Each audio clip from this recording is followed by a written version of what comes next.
नमस्कार, स्वागत है आपका 18 नाउ स्वदेश पर। मैं हूं आपके साथ पूजा त्रिपाठी और आप देख रहे हैं आज का बाजार। और इस शो में हम आपको देंगे बाजार का एक क्विक रिकैप। आज बाजार किस तरह की चाल दिखा रहा था, इसके अलावा दिन के दौरान अहम खबरें कौन कौन सी आई हैं ये हम आपको आगे बताएंगे। और साथ ही साथ ये भी बताएंगे कि इस बाजार में जो दिग्गज मार्केट एक्सपर्ट्स हैं उनका क्या व्यू बन रहा है बाजार पर, ये भी हम आपके सामने एक एक करके रखेंगे। लेकिन चलिए सबसे पहले शुरुआत कर लेते हैं मार्केट के एक क्विक अपडेट के साथ। और आज हमने देखा कि बाजार में लगातार तीसरे दिन तेजी देखने को मिली है और सभी सेक्टरल इंडेक्स लगभग आज हरे निशान में ही कारोबार कर रहे थे। मिड कैप स्पेस में भी काफी बढ़िया एक्शन आज के दिन देखने को मिला है। तो आज दिन भर का मार्केट सेटअप कैसा था, कहां तेजी थी, कहां मंदी थी, ये सब बताने के लिए हमारे साथ प्रियंका जुड़ चुकी हैं। प्रियंका, बताइए। बिल्कुल, देखिए आज एक गैप अप मिला और उसके बाद गैप अप को सस्टेन भी किया बाजार ने। कई सारे की सेक्टर्स, आप इनफैक्ट बात करें निफ्टी, पीएसयू, बैंक इंडेक्स, वो 3 मंथ्स के हाई पर है। ऑटो इंडेक्स में आपको सीधा 5th स्ट्रेट सेशन दिखा, ऑटो नंबर्स भी आए और वहाँ पर आपको स्ट्रेट सेशन दिखा एडवांसेस का। आईटी इंडेक्स में भी आप देखें तो वहाँ पर भी आपको एडवांसेस दिखे। लगातार चौथा दिन है जब आईटी स्टॉक्स भी चल रहे हैं। एनर्जी सेक्टर आप बात करें तो वो भी 3 मंथ हाई पे है। सो ओवरऑल एक बहुत स्ट्रॉन्ग सेशन आपको दिखाई दिया। 18,000 के ऊपर हम दूसरे दिन थे, सस्टेन्ड भी हुए और उसके बाद उस पर क्लोज भी कर पाए। बड़े गेनर्स कहाँ पर आए, क्लियरली अर्निंग्स का बहुत बड़ा ट्रिगर दिख रहा है आपको। आप अगर सिर्फ स्टॉक्स देखें, जहाँ जहाँ पर भी, चाहे मिड कैप हो, लार्ज कैप हो, जहाँ नंबर्स अच्छे आ रहे हैं, बाजार उन्हें रिवॉर्ड भी कर रहा है। सारे सेक्टर्स में आज स्ट्रेंथ थी। गेनर्स की अगर आप बात करें तो कौन कौन से न्यूज़ इम्पैक्ट कर रही थी, ओएनजीसी, रिलायंस, एनर्जी पैक पे क्लियरली विंडफॉल टैक्स में कटौती की बात वो इम्पैक्ट कर रही थी। ओएनजीसी टॉप गेनर था। नास्डैक से रीबाउंड आईटी स्टॉक्स को हेल्प कर रहा है। टेक महिंद्रा दूसरा बड़ा गेनर था।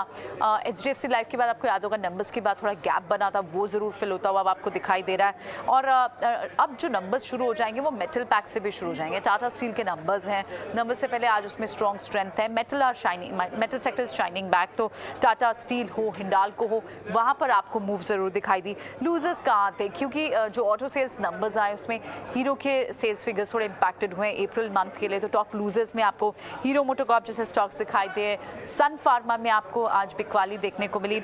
अल्ट्राटेक में नंबर्स के बाद वहाँ पर प्रॉफिट बुकिंग देखने को मिली। सो ओवरऑल ऑटो पैक में क्योंकि जिन फिगर्स की थोड़ी सॉफ्टनेस दिख रही थी वहाँ पर ज़रूर आपको रिएक्शन देखने को मिला। मिड कैप में भी अगर आप देखें कहाँ का एक्शन था, नंबर्स के बाद इंडिया मार्ट जैसे स्टॉक्स चले और दूसरे जो स्टॉक्स चल रहे हैं, होटल स्टॉक्स में लगातार मूव है। ट्राइडन जैसे स्टॉक्स में भी मूव थी।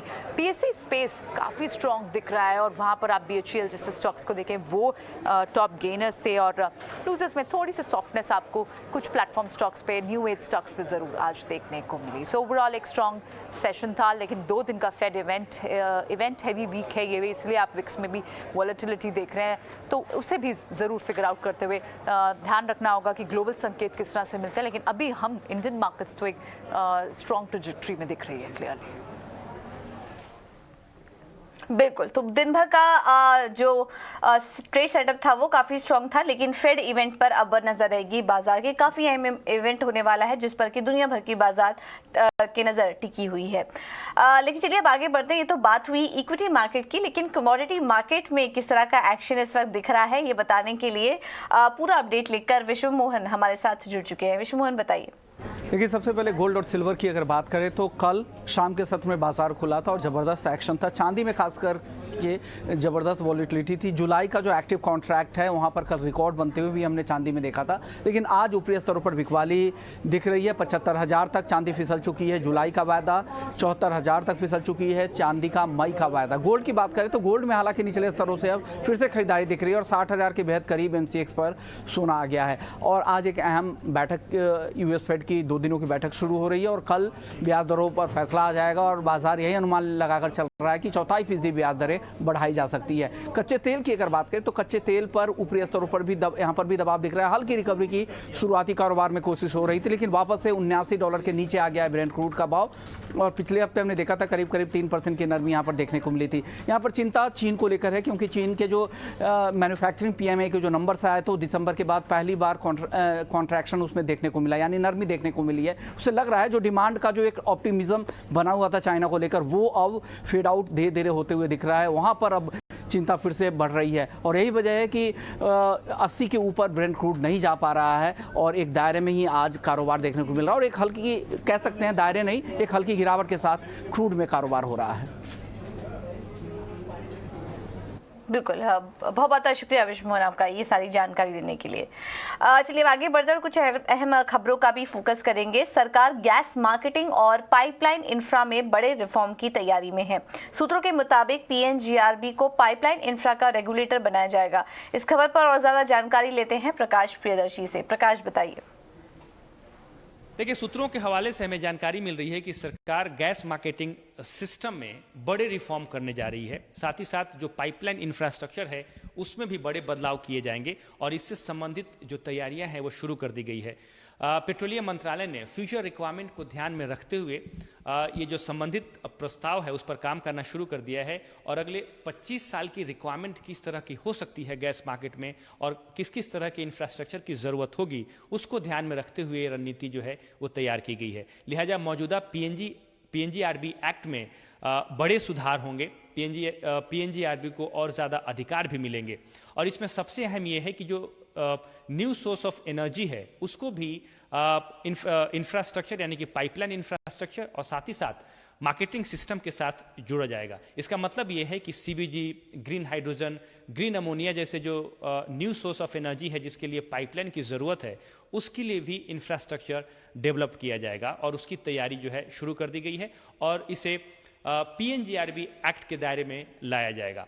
जहां तक टीएसओ का सवाल है जो कि ट्रांसपोर्ट सिस्टम ऑपरेटर है उसको भी पीएनजीआरबी एक्ट के दायरे में लाने की तैयारी की जा रही है। इसका मतलब यह है कि टीएसओ जिसका गठन इसलिए किया जा रहा है कि देश भर में जितने भी नेचुरल गैस पाइपलाइन के कॉमन करियर हैं उसको टीएसओ मैनेज करेगा, लेकिन टीएसओ को भी पीएनजीआरबी एक्ट के दायरे में लाने के पीछे का मकसद ये है कि इसका रेगुलेशन सही से हो, इसको ऑपरेट सही से किया जाए और जो इंडस्ट्री है उसको लेवल प्लेइंग फील्ड मिल सके। लिहाजा ये तैयारी की जा रही है कि टीएसओ भी जो है वो पीएनजीआरबी एक्ट के दायरे में आएगा। शुरुआती प्रपोजल के हिसाब से सरकार इसमें मेजॉरिटी हिस्सेदारी जो है वो रखेगी और उसके बाद धीरे धीरे इसमें ज़रूरी रिफॉर्म जो हैं वो किए जाएंगे।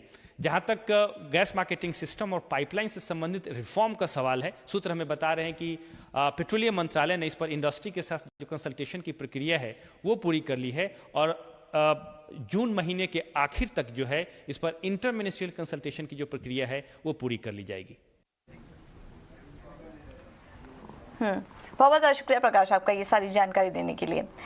अब बात करते हैं इंश्योरेंस स्पेस की और नतीजों के बाद सरकार पीएसयू जनरल इंश्योरेंस कंपनियों में 3000 करोड़ की पूंजी डाल सकती है और सूत्रों के मुताबिक पीएसयू जनरल इंश्योरेंस कंपनियों के मर्जर और प्राइवेटाइजेशन का प्लान टाला जा सकता है और कंपनियों ने मुनाफे पर फोकस करने को कहा गया है। इस पर और ज्यादा जानकारी ले लेते हैं अनुराग शाह से। अनुराग, बताइए।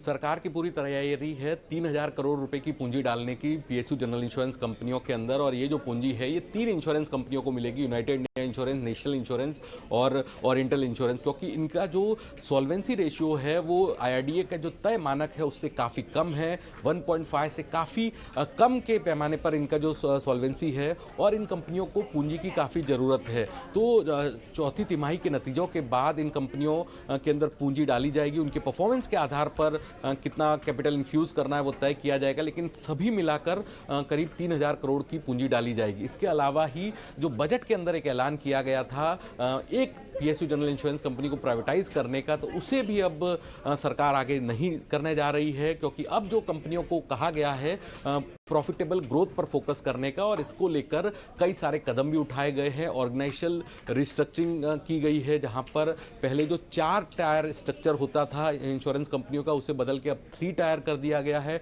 डिजिटाइजेशन पे ज़्यादा फोकस किया गया है, कॉस्ट रेशनलाइजेशन किया गया है, लागत को कम करने की कोशिश की गई है और जो परफॉर्मेंस बेस्ड इंसेंटिव को लागू किया गया है पीएसयू जनरल इंश्योरेंस कंपनियों के अंदर, तो काफ़ी बड़ा डेवलपमेंट है, जहां पर अब एक जो पीएसयू कंपनी का प्राइवेटाइजेशन होना था वो नहीं होगा। इसके अलावा मर्जर की भी जो चर्चाएं थी उस पर भी अब विराम लग गया है, किसी भी कंपनी का मर्जर नहीं होने वाला है, 4 कंपनियां हैं जो बनी रहेगी।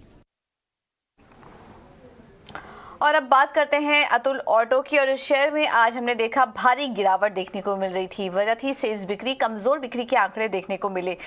तो क्या कुछ अपडेट आया अतुल ऑटो में, ये बताने के लिए सृष्टि हमारे साथ जुड़ गई हैं। सृष्टि बताइए।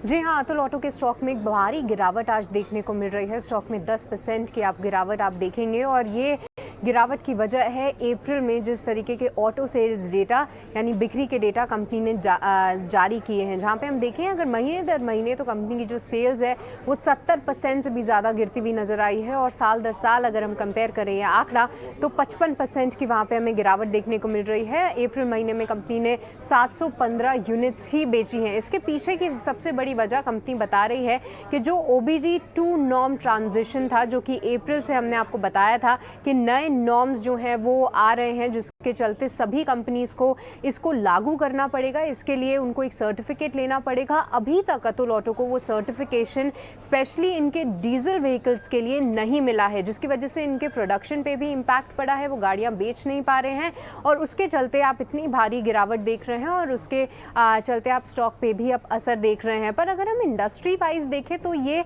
सिर्फ अतुल ऑटो की ही प्रॉब्लम सामने दिख रही है, क्योंकि बजाज ऑटो और महिंद्रा के नंबर्स अभी भी काफ़ी मजबूत देखने को मिल रहे हैं, जहां पे बजाज ऑटो की सेल्स ऑलमोस्ट उनके रिकॉर्ड हाई स्तर के आसपास करीब 250% से भी ज़्यादा की यहाँ पे साल दर साल की ग्रोथ देखने को मिली है। वहीं महिंद्रा के 3 व्हीलर आंकड़ों की बात करें तो वहाँ पे 85% की हमने ग्रोथ आती हुई देखी है, जहाँ पे अतुल ऑटो इनके मुकाबले 55% की साल दर साल गिरावट दिखा रहा है। अभी तक OBD2 नॉर्म ट्रांजिशन का सर्टिफिकेट ना मिल पाना सबसे बड़ी वजह सामने आ रही है और खासतौर से डीजल व्हीकल्स के लिए। पर कंपनी का ये मानना है कि आगे चल के उनको उम्मीद है कि जल्दी उनको ये सर्टिफिकेट मिल जाएगा और फिर से प्रोडक्शन को लेकर वो तैयारियां अपनी शुरू कर देंगे और आने वाले सेल्स पे आपको वो असर भी दिखेगा। पर अभी के लिए स्टॉक में गिरावट ज़रूर है। बिल्कुल, तो इस वजह से हमने देखा कि अतुल ऑटो में आज 10% तक की गिरावट देखने को मिली। इसके अलावा सृष्टि ये भी बताइए कि बाकी जो ऑटो बिक्री के आंकड़े थे वो कैसे थे। सेल्स बिक्री की इस बार बात करें तो यहाँ पे हमने आपको पहले ही बताया था कि बहुत ज़्यादा उम्मीदें नहीं हैं। अगर महीने दर महीने देखें तो हम काफ़ी सारे सेगमेंट्स में गिरावट की ही उम्मीद कर रहे थे, बट सबसे ज़्यादा इस बार डिसअपॉइंट करती हुई नज़र आई है कमर्शियल व्हीकल सेगमेंट, जहाँ पे उम्मीद इतनी अच्छी नहीं थी, क्योंकि मार्च महीने के में ही हमने देखा था कि बहुत ज़्यादा प्री बाइंग हो गई थी, क्योंकि अप्रैल से जो ट्रक्स और बसेस के प्राइजेस थे वो बढ़ने वाले थे। उसके चलते मार्च में ही बिक्री हो गई थी, तो अप्रैल से बहुत ज़्यादा उम्मीदें नहीं लगा रही थी हम अपनी कंपनीज के सेल्स से। पर आयशर मोटर्स, टाटा मोटर्स और अशोक लेलैंड की बात करें तो उम्मीद से भी कमज़ोर नंबर्स यहाँ आते हुए दिखे हैं, जहाँ पे महीने दर महीने 50% तक की हमने डिक्लाइन आती हुई देखी है। इसके बाद 2 व्हीलर सेगमेंट की बात करें तो बहुत ज़्यादा अच्छे नतीजे नहीं हैं, पर जी हाँ, बजाज ऑटो और आयशर मोटर्स के नंबर्स उम्मीद से बेहतर ही रहे। बजाज ऑटो की बिक्री में 14% की महीने दर महीने बढ़त देखने को मिली। वहीं आयशर मोटर्स रॉयल एनफील्ड ने 73,000 से भी ज़्यादा यूनिट्स बेची। बट हीरो मोटोकॉर्प काफ़ी डिसअपॉइंट किया है। इस कंपनी ने महीने दर महीने 24% की गिरावट हमने यहाँ पे आती हुई देखी है। वहीं टीवीएस मोटर्स के नतीजे लगभग अनुमान के मुताबिक रहे। इसके अलावा पैसेंजर व्हीकल की बात करें तो जी हाँ, महिंद्रा और टाटा मोटर्स ने उम्मीद से बेहतर प्रदर्शन जरूर किया, पर बहुत अच्छे नंबर्स नहीं कहेंगे, जहाँ पे मारुति सुजुकी के नंबर्स भी इनलाइन ही आते हुए दिखे। तो कहीं ना कहीं पैसेंजर व्हीकल की बिक्री स्थिर है। इसके अलावा लास्ट में ट्रैक्टर की बात करें तो इस बार बहुत अच्छे और तगड़े नंबर्स नहीं कहेंगे, क्योंकि एस्कॉर्ट्स की बिक्री में महीने दर महीने करीब 27% की गिरावट हमने आती हुई देखी है। उम्मीद से कमजोर रहे हैं नतीजे। और M&M की बिक्री में करीब 4% की ग्रोथ जरूर हुई है, पर उम्मीद से यहाँ पे भी कम ही आते हुए दिखे हैं नतीजे। तो कहीं ना कहीं वीकनेस हमने जरूर आती हुई देखी है इस बार के ऑटो सेल्स डेटा में। बिल्कुल सृष्टि, इसके अलावा ये भी बताइए कि हीरो मोटोकॉर्प के चौथी तिमाही के नतीजे भी कल आने वाले हैं। नतीजों से क्या अनुमान है? इस बार हीरो मोटोकॉर्प की चौथी तिमाही में वॉल्यूम्स देखें तो साल दर साल वहाँ पे 7% की बढ़त ज़रूर देखने को मिली है, पर तिमाही दर तिमाही लगभग सपाट मामूली सी 2% की ग्रोथ हमने देखी है। प्राइस हाई कंपनी ने काफ़ी लिया था पिछली तिमाही, जहाँ पे 1 से 1.5% की वहाँ पे प्राइजेस में बढ़त देखने को मिली, और इसके चलते इस बार नंबर फ्रंट पे भी बहुत अच्छी उम्मीदें नहीं कहेंगे, पर सबसे अहम होगा कंपनी के मार्जिन्स को ध्यान में रखना। आइए अगर आय की बात करें तो वहाँ पे हम महीने दर तिमाही दर तिमाही करीब 2.5% की बढ़त की उम्मीद कर रहे हैं। 8,240 करोड़ के आसपास ये आंकड़ा आना चाहिए। वहीं EBITDA में 9.5% की ग्रोथ की हम उम्मीद कर रहे हैं। 1000 करोड़ से ऊपर ये आंकड़ा आते हुए दिख सकता है, पर मार्जिन्स पे खास तौर से ध्यान रखा जाएगा, क्योंकि पिछली तिमाही जहां पे 11.5% कंपनी के मार्जिन्स रहे थे, इस बार 12.2% मार्जिन्स आने की उम्मीद है। और अगर 12% के ऊपर जाते हैं तो Q3 ऑफ FY22 के बाद हम ये आंकड़ा देखेंगे। और आखिरी में प्रॉफिट में हमें उम्मीद है कि 7.5% की तिमाही दर तिमाही जंप होगा। 762 करोड़ ये आंकड़ा आना चाहिए। बट इसके अलावा, ये नंबर्स के अलावा मैनेजमेंट की कमेंट्री कई सारी चीज़ों पे देखना काफ़ी इंपॉर्टेंट है। EV सेल्स को लेकर क्या आउटलुक बन रहा है, साथ ही उनका जो हाल ही में कंपनी ने VRS अनाउंस किया था वो उनके एम्प्लॉय कॉस्ट पे कैसे रिफ्लेक्ट कर रहा है, और साथ ही 125cc सेगमेंट में कैसे वो कंपटीशन को टैकल करने का प्लान कर रहे हैं। ये सारी चीज़ों पे मैनेजमेंट की कमेंट्री पे हमारा खास फोकस रहेगा। ठीक है, तो कमेंट्री काफी अहम होगी हीरो मोटोकॉर्प की तरफ से। बहुत बहुत शुक्रिया सृष्टि आपका ये सारी जानकारी देने के लिए। अब बात करते हैं एक और अहम नतीजे की। टाइटन के भी नतीजे आ रहे हैं, और नतीजों से क्या अनुमान है ये बताने के लिए विनी हमारे साथ जुड़ चुकी हैं। विनी, बताइए टाइटन के नंबर्स कैसे रह सकते हैं? टाइटन अपने Q4 FY23 नंबर्स रिपोर्ट करने वाले हैं। वहाँ पे देखा जाए तो रेवेन्यू ग्रोथ अराउंड 24% की रेवेन्यू ग्रोथ एक्सपेक्टेड है, और प्रॉफिट्स में भी 54-55% की ग्रोथ लगभग एक्सपेक्ट कर सकते हैं। वाइल ऑपरेटिंग परफॉर्मेंस है वहाँ पे भी एक्सपेंशन एक्सपेक्टेड है मार्जिन में, तो अराउंड 100 बेसिस पॉइंट से ज़्यादा की EBITDA margin expansion growth expected है। नाउ रेवेन्यू ग्रोथ को क्या सपोर्ट कर रहा है ओवरऑल, तो हायर कॉन्ट्रीब्यूशन वॉचेस, वेरेबल और इमर्जिंग बिजनेस से अभी आ रहा है। वहाँ पे काफ़ी अच्छी ग्रोथ देखी हुई है, और Q4 अपडेट में ये भी कंपनी ने हाईलाइट किया था कि उन्होंने स्ट्रॉन्ग ग्रोथ देखी थी वॉचेस सेगमेंट में, जो वहाँ पे 41% ग्रोथ है ईयर ऑन ईयर बेसिस पे, और ओवरऑल आईवेयर बिजनेस में भी 22% की ग्रोथ है। तो strong growth even other businesses में भी है ज्वेलरी के अलावा। ना ज्वेलरी में उन्होंने ये हाईलाइट किया है, इंपॉर्टेंट पॉइंट है कि जो जैन फेब में थी वहाँ पे स्ट्रॉन्ग कंज्यूमर सेंटिमेंट थी, पर मार्च महीने में थोड़ी सबड्यूड सेंटिमेंट थी, क्योंकि गोल्ड प्राइसेस भूलिए मत, वहाँ पे काफ़ी स्पाइक आ गया था गोल्ड प्राइसेस में, तो उसकी वजह से मे भी थोड़ी कंज्यूमर सेंटिमेंट पे इम्पैक्ट आ सकती है। ये एक फैक्टर हम वॉच आउट करेंगे, और कॉमेंट्री भी वॉच आउट करेंगे कि अब क्या ट्रेंड आ रहा है कंज्यूमर सेंटिमेंट के लिए। उसके अलावा स्टडेड रेशियो में एक्सपेक्टेड है कि इंप्रूवमेंट होगी, 35% पे एक्सपेक्टेड है स्टडेड रेशियो, और प्रॉफिटेबिलिटी में भी अक्रॉस सेगमेंट्स, बिजनेस सेगमेंट्स में इंप्रूवमेंट एक्सपेक्टेड है। All in all factors to watch out for में क्या है, वन तो कमेंट्री क्या आ रही है, गोल्ड प्राइसेस पे इम्पैक्ट क्या है, कंट्रीब्यूशन क्या आ रही है, और कॉम्पिटिटिव लैंडस्केप क्या है कंपनी की, और प्रोडक्ट मिक्स क्या है, ये इंपॉर्टेंट फैक्टर्स है वॉच आउट करने के लिए। बिल्कुल, बहुत बहुत शुक्रिया विनी आपका ये सारी जानकारी देने के लिए। तो ये थे टाइटन के नतीजों से अनुमान। चलिए फिलहाल इस बुलेटिन में इतना ही, लेकिन आप बने रहिए हमारे साथ, खबरों का सिलसिला आगे भी जारी रहेगा। नमस्कार।